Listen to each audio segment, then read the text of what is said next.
সবাইকে আবার স্বাগতম আমাদের N1 মানে ফার্স্ট ইয়ারের ইপিআই ইমিউনাইজেশন চ্যাপ্টার 7 এর এটা 2 নম্বর ক্লাস। প্রথম ক্লাসের পরে আজকে দ্বিতীয় ক্লাস, আজকে শুধু কথা বলবো। আজকে যদি পারো তাহলে প্রথম কাজটা হচ্ছে তোমাদের একটা কাগজ আর কলম নিয়ে ছোট্ট করে নোট করে রাখা যে আমরা কি বলতেছি। আসলে এখানে আমি বলবো যে কি চাই আমরা তোমাদের কাছে। অনেকগুলো বিষয় আছে, আজকে শুধু কথা বলা, জিজ্ঞেস করা, ধরলে কি বলবা সেটা বলা। কনসেপ্ট অফ ইমিউনাইজেশন, এটা যদি বলা হয় যে কনসেপ্টটা কি, তুমি কি বোঝো ইমিউনাইজেশন বলতে কি বোঝায়, একেবারে ছোট্ট করে এখানে যা আছে এত কিছু বলার চেয়ে তোমার মনে যেটা আসে, বাংলায় যেটা তুমি বোঝো যে রোগ প্রতিরোধ ক্ষমতা, রোগ জীবাণু থেকে নিজেকে রক্ষা করা, আর এই রক্ষা করার যে ছোট প্রক্রিয়া, ছোট ছোট 4টা হেডলাইন আছে, হেডলাইন 4টা বললেই আমরা খুশি। ঠিক আছে, এত অনেক কিছু বলার দরকার নেই, এটা জাস্ট একটা শুরুর একটা প্রশ্ন যে এটা বলতে তুমি কি বোঝো, তোমার কনসেপ্টটা কি। ও আচ্ছা, বরাবরের মতো আমার হাতের সামনে যে বইটা আছে সেটা থেকে আমি বলতেছি, বইটার নাম আমি বলতেছি না, তাহলে অনেকে হয়তো বলবে যে এই বইটার বিজ্ঞাপন করতেছি আমি।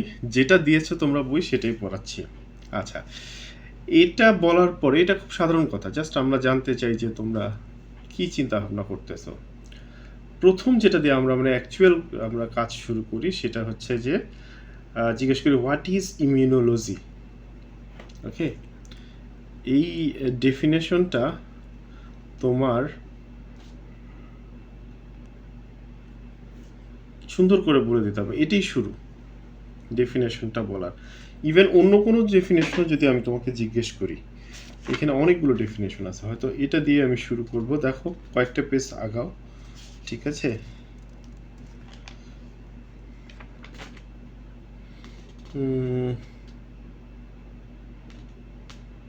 তারপর ধরো what is active immunity, what is passive immunity, ঠিক আছে, এই ডেফিনেশনটা জিজ্ঞেস করলাম।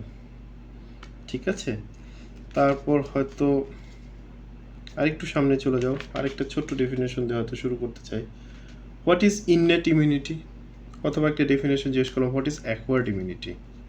ঠিক আছে, বা আরও একটু যদি দূরে যেতে চাই তাহলে হয়তো জিজ্ঞেস করতে পারি যে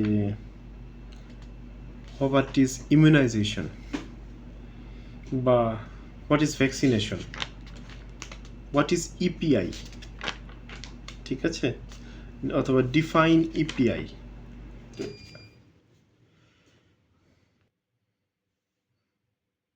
অনাকাঙ্ক্ষিতভাবে কারেন্ট চলে গেছে,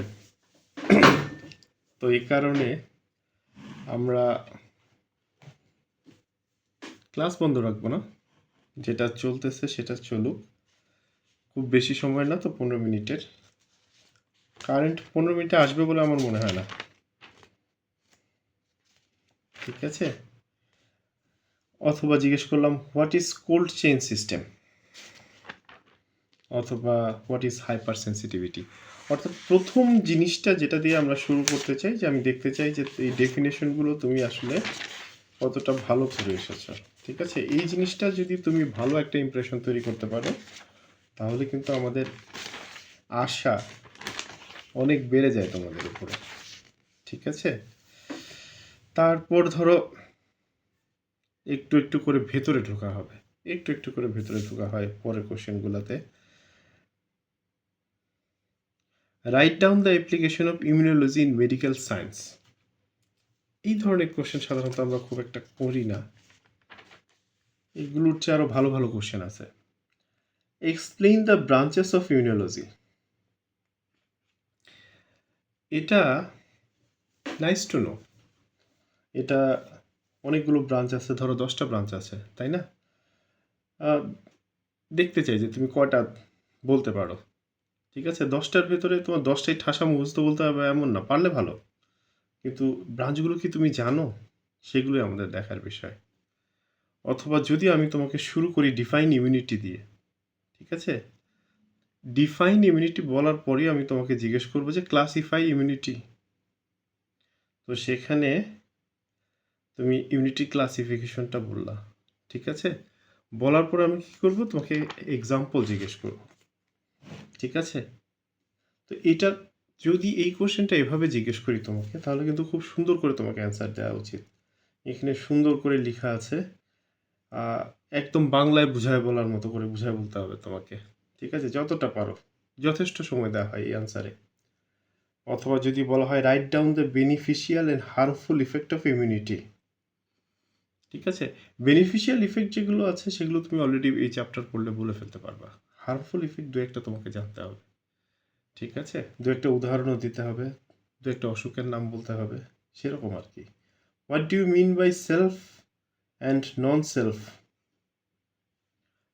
এটা খুব একটা আমি ধরি না, অনেকে ধরতে পারে। সেলফ নন সেলফ জাস্ট জানার জন্য। Right down the name of primary and secondary immune organs along with their function. অনেককে হয়তো এটা দিয়ে শুরু করব, যে কোন কোন অর্গান ইমিউনিটির সাথে জড়িত। তো জানার জন্য এটা ভালো, ঠিক আছে? হার্ড ইমিউনিটি কি, সরাসরি ডেফিনেশনটাই জিজ্ঞেস করি যে হার্ড ইমিউনিটি বলতে তুমি কি বোঝো।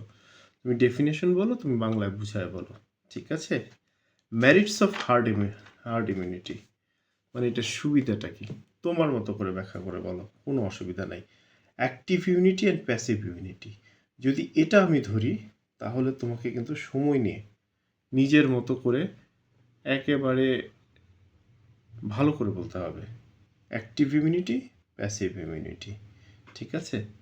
আচ্ছা, why active immunity is superior to passive immunity, ওটা শেষ করার পর আমি এই কোশ্চেনটা ধরলাম তোমাকে, যে তুমি কেন মনে করো কোন ইমিউনিটিটা বেটার, অ্যাক্টিভটা ভালো না প্যাসিভটা ভালো, যেটা ভালো সেটা কেন ভালো, এটা বলার জন্য, ঠিক আছে?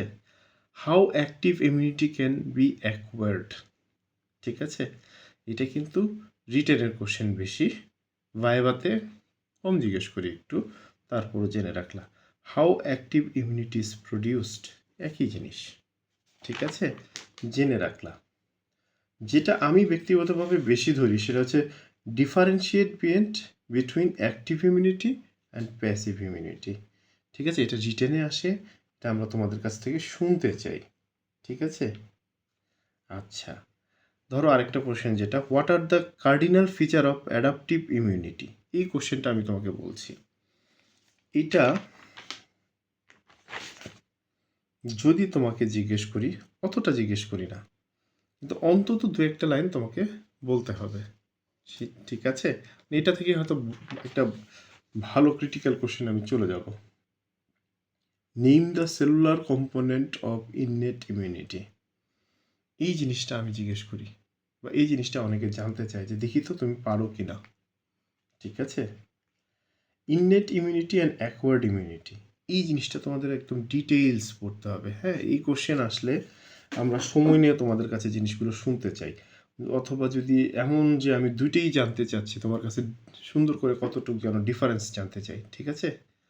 What are the components of innate immunity, একেবারে কোশ্চেন ধরে বসে থাকবো, দেখি তুমি কতটুকু বলতে পারো, অনেক বড় কিন্তু, হ্যাঁ, নিজের মতো করে ছোট করে গোছায় নিতে হবে। Right down the components of immune system, এটা জিজ্ঞেস করলাম, একেবারে সুন্দর করে আমাদের সামনে মুখস্থের মতো বলতে হবে, ঠিক আছে? আচ্ছা, define antigen with antibody function of immunoglobulins, আচ্ছা, অথবা শর্ট নোট অ্যান্টিবডি, যেটা রিটেনে আসে, মানে এই জিনিসগুলো তুমি কতটুকু জানো, ইমিউনোগ্লোবুলিন, অ্যান্টিজেন কি, অ্যান্টিবডি কি, এগুলো ধরে ধরে তোমাদেরকে জিজ্ঞেস করা হয়, ঠিক আছে? ভালো মার্কস পাওয়ার জন্য এগুলো একদম সুন্দর করে জানতে হয়। তারপর ফাংশন অফ ইমিউনোগ্লোবুলিন, এখানে আমার কাছে আইজিজি যেটা আছে আর আইজিএম যেটা আছে, এই দুটোই আমরা সবচেয়ে বেশি মানে প্রেফার করি, বাকিগুলো জানতে পারলে ভালো। এর ভিতরে অন্যতম হচ্ছে আইজিই, ঠিক আছে? ঠিক আছে, ইমিউনাইজেশনের ডেফিনেশন ধরলাম, ভ্যাকসিনের ডেফিনেশন ধরলাম, তারপর কিন্তু আমি আগাবো, ঠিক আছে? আগানোর দুইটা দিক আছে, একটা হচ্ছে বাংলাদেশের পরিপ্রেক্ষিতে ইপিআই, ইপিআই থেকে কোনো একটা ছোট্ট জিনিস ধরলাম যে ইপিআই এর ব্যাকটেরিয়াল ভ্যাকসিনগুলো কী কী, ভাইরাল ভ্যাকসিন কী কী, ঠিক আছে? এইভাবে আগাইতে পারি, অথবা বলতে পারি যে ইপিআই সম্পর্কে তুমি যা জানো সব বলো, ঠিক আছে? যতটুকু বলতে পারো ছোট করে সব কিছু টাচ করবা। তারপর কমপ্লিকেশন অফ ভ্যাকসিনেশন, ঠিক আছে? ভ্যাকসিন দিলে কি হতে পারে, এই জিনিসটা কিন্তু তোমাদের ভালোভাবে জানতে হবে, ঠিক আছে? বলার জন্য right down the comparison between live and kill vaccine, ঠিক আছে?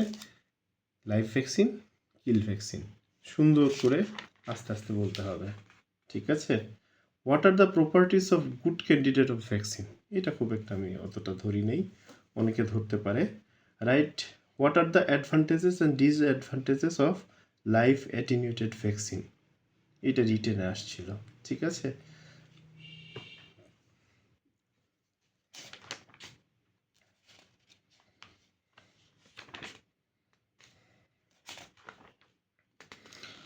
কোল্ড চেইন সম্পর্কে তুমি কি জানো যদি ধরি, দেখো যে তোমাদের একদম ইউজ অফ ভ্যাকসিন হচ্ছে শেষ পর্যায়ে, প্রথম পর্যায়ে হচ্ছে প্রোডাকশন, প্রকিউরমেন্ট অফ ভ্যাকসিন, ঠিক আছে?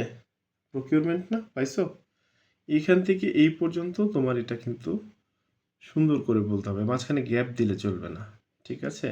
What are the types of cold chain equipment, একেবারে সহজ জিনিস, ঠিক আছে? বাংলা মানে সহজ করে বলার মতো জিনিস, কিন্তু বলার প্র্যাকটিসটা করতে হবে। Right down the importance of cold chain, cold chain কেন ইম্পর্ট্যান্ট, ঠিক আছে? ক্লাসিফাই ইমিউনোলজিক্যাল ডিসঅর্ডার, এই চারটা জিনিস এখানে আছে, আরও ভালো বলতে পারলে আরও ভালো, ঠিক আছে? আর হাইপার সেন্সিটিভিটি ডেফিনেশনের পর জিজ্ঞেস করতে পারি ক্লাসিফাই করো, ঠিক আছে? ব্যাস, হাইপার সেন্সিটিভিটি। এখন দেখো প্রতিটা কোশ্চেনের একটা, প্রথমে ধরো আমি একজনের কাছে কথাবার্তা বলতেছি, প্রথমে জিজ্ঞেস করি ডেফিনেশন, তারপরে যাই হচ্ছে কি এটা কি টাইপের হতে পারে, তারপর জিজ্ঞেস করি যে এটা ধরো কোনো একটা টাইপের কতটুকু তুমি জানো, অথবা দুইটা বা তিনটা টাইপের ভেতরে পার্থক্যটা কি, এরকম একটা জিনিস। আরেকটা জিনিস হচ্ছে এখানের কম্পোনেন্টগুলো কি কি আছে, আর সবশেষ জিনিস হচ্ছে কোনটার সুবিধা কি, কোনটার অসুবিধা কি। মোটামুটি এইভাবেই জিনিসগুলো আমরা সাজাই। রিটেনে যেটা হয় যে অনেক বেশি করে লিখতে হয়, একটা গদ ধারা করে সুন্দর করে লিখতে হয়, কিন্তু বলার সময় কিন্তু ব্যাপারটা তা না, বলার সময় জিনিসটা একটু আলাদা। বলার সময় যেটা আমরা সবচেয়ে বেশি প্রাধান্য দিই সেটা হচ্ছে যে গুরুত্বপূর্ণ অংশটা প্রথমে তুমি বলে শেষ করলাম, তারপরে অন্য কিছু, ঠিক আছে? তোমাকে আমি জিজ্ঞেস করলাম বাংলাদেশের পরিপ্রেক্ষিতে ইপিআই এর সবচেয়ে ইম্পর্টেন্ট কয়েকটা ভ্যাকসিনের নাম বলো। তো তোমাকে বাংলাদেশের গুরুত্ব বিবেচনা করে কোন ভ্যাকসিনগুলো আগে বলবা সেটা আগে বলতে হবে, ঠিক আছে? সেম জিনিস, ইপিআই এর বাইরে কি আরো ভ্যাকসিন আছে? হ্যাঁ আছে, দু একটা নাম বলো। এই যে, ঠিক আছে, এই ব্যাস, সবাইকে তো সব কিছু ধরবো না, ঠিক আছে? কিন্তু তোমার পুরো জিনিসটা সম্পর্কে একটা আইডিয়া থাকতে হবে, পুরো জিনিসটা সম্পর্কে এই জন্য আইডিয়া থাকতে হবে যে একটা ছন্দে ছন্দে চলতে চলতে তোমার কাছ থেকেই যখন আমি আরেকটা ক্লু পাবো যে এই ব্যাপারে তোমাকে জিজ্ঞেস করা যেতে পারে, ঠিক আছে? তো তখন কিন্তু আমি ওই সুযোগটা কাজে লাগাবো। ফর এক্সাম্পল ধরো আমি জিজ্ঞেস করলাম যে হাইপার সেন্সিটিভিটি কি, তুমি এটা আমাকে বুঝায় বললা হাইপার সেন্সিটিভিটি কি কি রকমের আছে, ব্যাস তুমি আমাকে বুঝায় বললা, ঠিক আছে? তারপর আমি বললাম যে তুমি যখন ওয়ার্ডে কাজ করবা কোন হাইপার সেন্সিটিভিটিটা তুমি দেখেছো বা কোনটা তোমার এক্সপেক্ট করো যে এটা নিয়ে তুমি ডিল করবা। তো সেখানে মানে আমি তোমার কাছে একটা হাইপার সেন্সিটিভিটি যে কোনো তুমি একটা বলতে পারো, তাই না? যেমন তুমি যদি আহ, বলতে চাও টাইপ 4, তুমি ব্লাড ট্রান্সফিউশনের কমপ্লিকেশনের কথা বলতে পারো, তাই না? তারপর টাইপ 1, তাই না, অ্যালার্জিক রিয়াকশন নিয়ে আসে যেটা, হ্যাঁ, সেটা বলতে পারো, তাই না? তারপর যদি ইমিডিয়েট ডিলেইড বলো, তাহলে ওই যে ওই ধরনের একটা প্রশ্ন করবো যে ইমিডিয়েটলি হচ্ছে বলো তো হাসপাতালে তুমি কোনটা দেখেছো, ডিলেইড একটা হচ্ছে হাসপাতালে তুমি কোনটা এক্সপেক্ট করতেছো, তাই না? অর্গান ট্রান্সপ্লান্টেশনের কমপ্লিকেশন নিয়ে আসে যে ডিলেইড কমপ্লিকেশনগুলো, সেরকম মানে এভাবে ধাপে ধাপে আগাই। ধরো আরেকটা জিনিস আমি আরেকটা মানে তুমি কোশ্চেন টান দিলা, হ্যাঁ, সেখানে আসলো র্যান্ডমলি একটা চয়েস করি, চলো একটা টপিকস নিয়ে কথা বলবো। প্রথমে আমি তোমাকে জিজ্ঞেস করলাম যে ইমিউনিটি কি বলতে কি বোঝো, তো তুমি পারলা।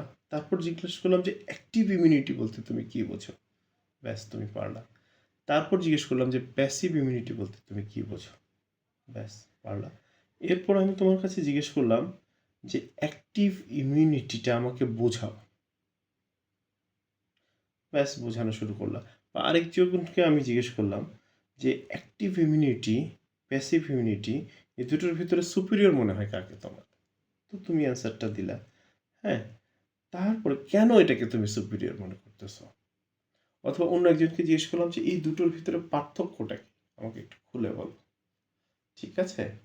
তো মোটামুটি তুমি তাহলে ধরতে পারলা যে রিটেন এবং খাতায় লেখা এবং মুখে অ্যান্সার দেওয়া দুটা কিন্তু একটু আলাদা জিনিস, ঠিক আছে। খাতায় সময় নিয়ে চিন্তা করে লেখা যায়, কিন্তু বলার সময় গুছানো অংশটাই বলতে হয়। যদি আগে থেকে গুছানো না থাকে তাহলে একটু বলা মুশকিল। আমি অনেক স্টুডেন্টকে দেখেছি যে ঠাসা মুখস্থ করে, ঠাস ঠাস।